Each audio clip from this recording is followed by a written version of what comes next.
But speaking of Minneapolis, so what's the temperature there during the Floyd trial, or the Chauvin trial, I should say? That's right. They got mad because people were calling it the Floyd trial. Yeah, yeah. But no, it's not Floyd on the stand. They're right. It's the Chauvin trial. Or No, Chauvin. I would say the defense is definitely trying to put George Floyd on trial. But yeah. So They are. what's the feel there? Dude, it's all over. Like, people are convinced he's gonna get off, and people are convinced he's guilty. And it's weird, right? It's sort of like QAnon, like, and maybe the election. There's no way Trump's gonna win, or there's no way Trump's gonna lose. I heard that all the time leading up to November. Now I'm hearing that now. People really believe what they want to believe. Yeah. And it's like any other topic in this country. There's very little middle ground. What I find interesting about the trial is how it's sort of it's outgrown the system, where I question whether or not he can even get a fair trial, because just how big it became, and finding unbiased jurors, I think, would be next to impossible. Yeah. And I'm not speaking as to whether I think he's guilty or innocent, or to the degree that I think he is, but I just think, man, it would be just about impossible for him to get like a seriously unbiased, trial. It's scary. The threat of repercussion is scary. Jurors must know that if they don't convict him, the city's going to burn. It's going to burn. It is. Yeah. I mean, that's like, how do you?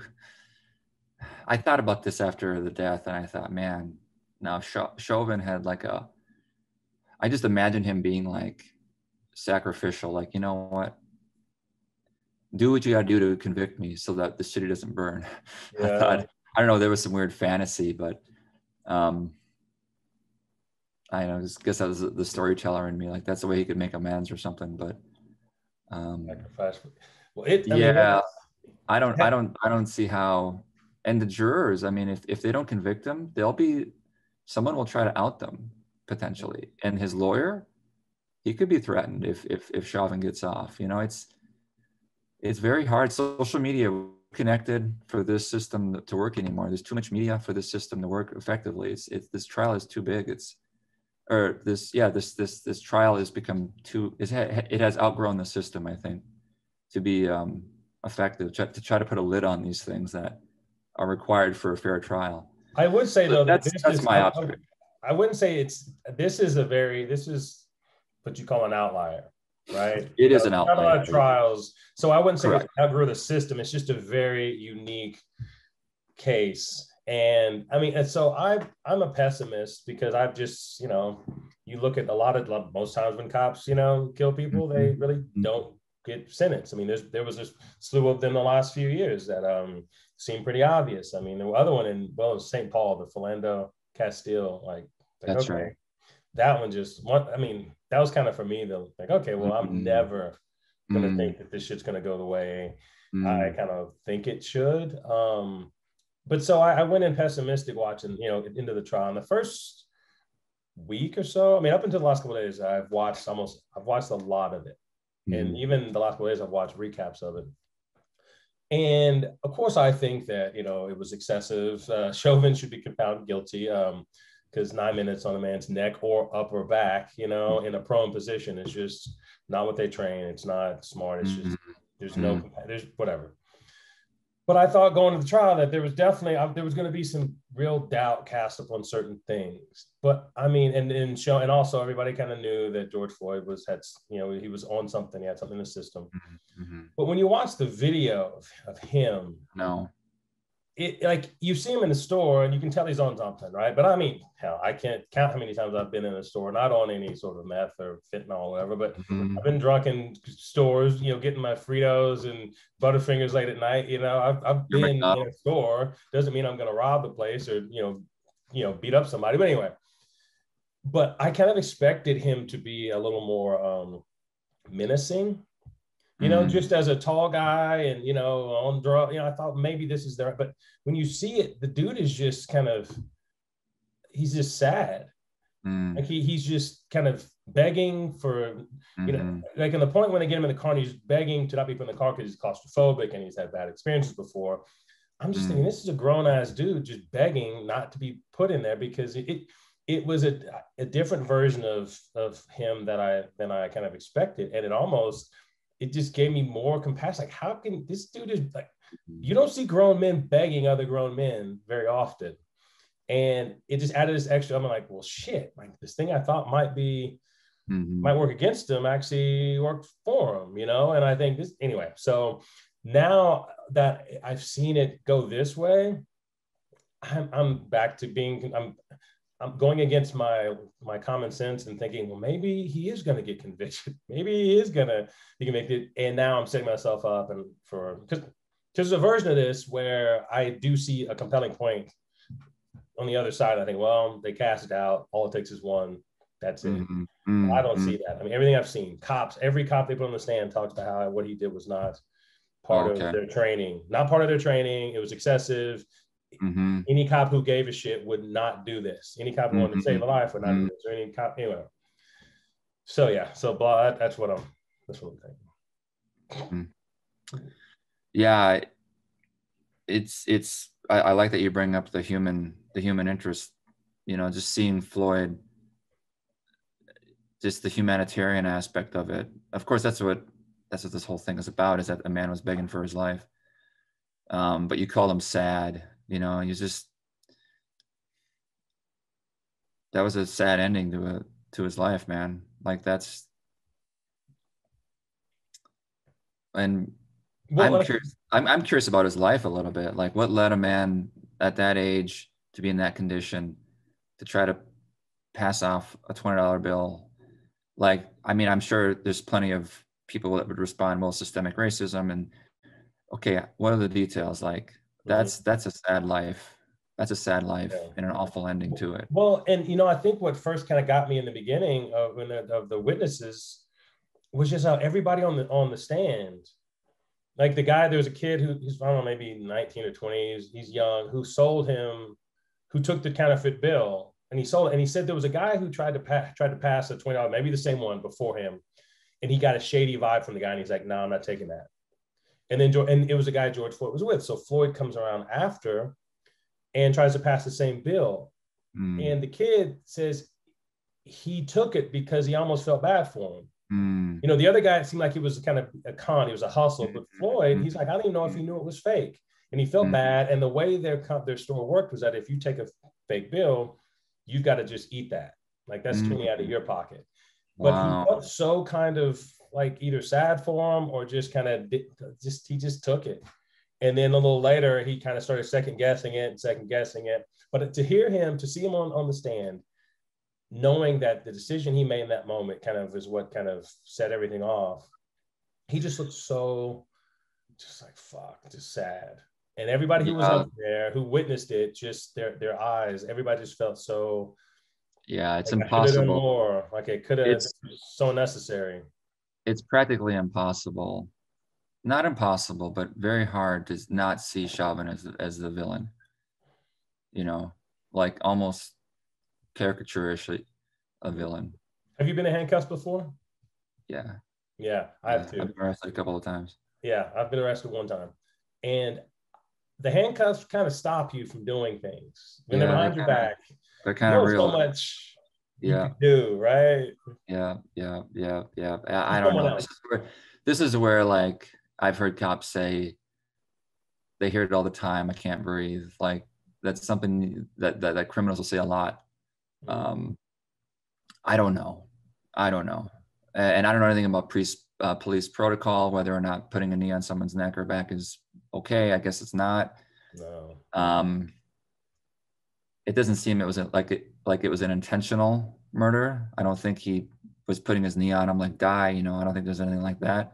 He looked too casual, but what do you? Okay, so that's something it doesn't mean it wasn't careless and reckless and guilty of that. What do you think, though? I mean, we will never know this, but what do you think the point was? I don't know. I was talking about this actually with my brother. I almost think like,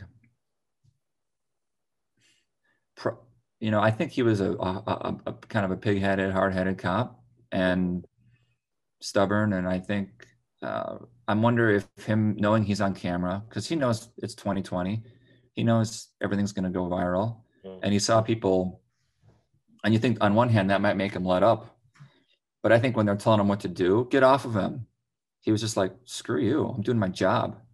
I think it was abstinence. It was almost that's one theory I have. It was almost more as a F you to the people watching.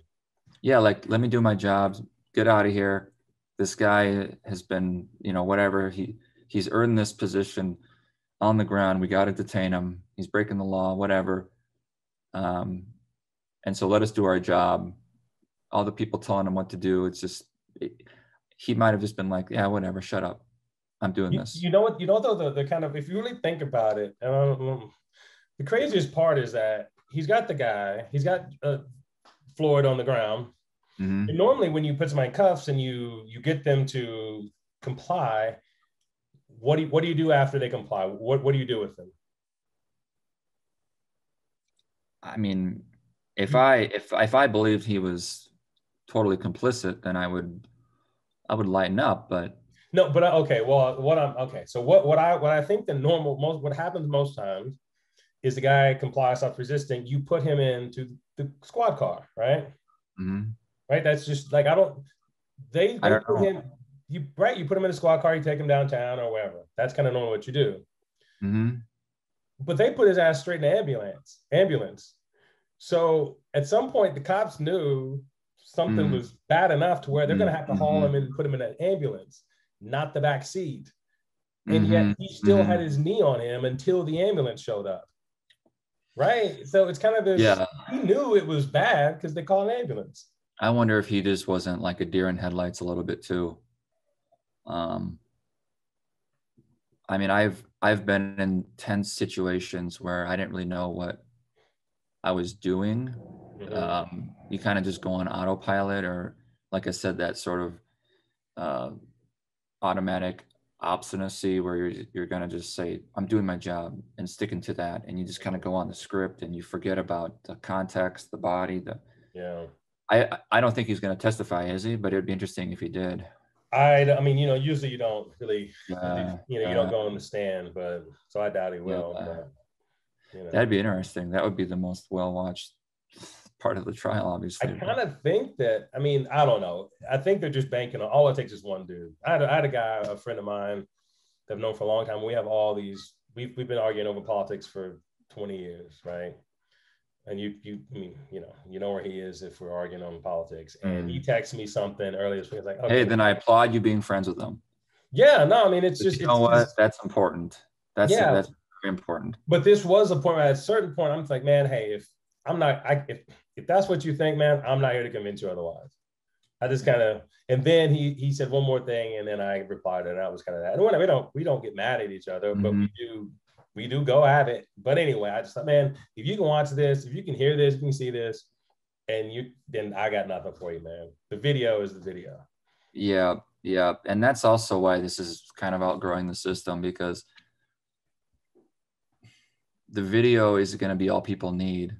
And if he's not convicted, I think even of second-degree murder, they're going to freak out. And it's not first degree. I believe it is just second. Well, that's not even a charge. They're not even charged. It's second and third. Yeah. I think I'm guessing that people are looking for, this is another thing too. America is in a state of unrest in general. Like, people are looking for a reason to freak out. Right? They just, especially the white people that freak out about this stuff, they're looking for a reason to freak out. These Antifa out in like Oregon and Seattle and here, I don't think it's genuine. I don't think they really care about but I do think the vast majority of people, like when you look at protests in the summer, the vast majority of people just want to bring awareness to an issue that's just constant. That's the systematic problems with this country. Okay. Racial protests, yes. I guess I was speaking more about the rioters. And I don't think most people, I mean, look, I'm all for taking to the streets, right, and protesting and using there was a quote from a song I listened to the other day, a Martin Luther King quote. God dang it, what was that quote? It was like a rioting. Is it Yeah, yeah. Is the voice of the unheard, Yeah, something along those yeah. lines. We'll put it on the screen for people. Yeah, I'll find it. But Yeah, it's just, yeah, I mean, if the same things keep happening and yeah, nobody's listening, then what are yeah. you going to do? Now, I'm not saying you burn down neighborhoods and cities, but you apply pressure through Mm-hmm. the mass, through Mm-hmm. numbers. Mm-hmm. And I'm all for that, but I'm not for burning down buildings and targets and whatever. I mean, I understand how people can kind of get to that place, but I don't condone it. I mean, Mm-hmm. hell, Minneapolis is my favorite city, and the last thing I want to do is see get burned down, and but anyway, we'll see how it comes down, but I don't know. I don't know. Yeah, yeah. I don't know either. I could see it going anyway. I could see it going anyway. I could see them convicting him of everything or nothing. From based on what I've seen, it'll be even more egregious if he's not convicted of various charges. It'll be egregious, and it'll also just reconfirm what a lot of people think is that and I think this is more. I mean, we don't need to say this much longer, but I look at this and all the evidence I saw, there was nothing in the evidence to say that Derek Chauvin was a racist, right? He could be, he might be. I mean, I don't think if that's honestly at the sex thing, I don't think if that's a woman that he's doing that to her, right? But in the trial, it's not even about the race specifically in the trial. It's more just about police this guy being an asshole. That's what it's about. Mm-hmm. Like a lack of accountability for people who have a whole lot of power over other people. You put a man in cuffs, you at that point, once you cuff him, you are in charge of his safety. You can't just, I mean, you watch something like the UFC, like where people are supposed to be fighting against each other. Once a person is out, that person, I mean, once the ref, the dude he's off, he's done. It's kind of like it's not a fight at that point. It's just you stop.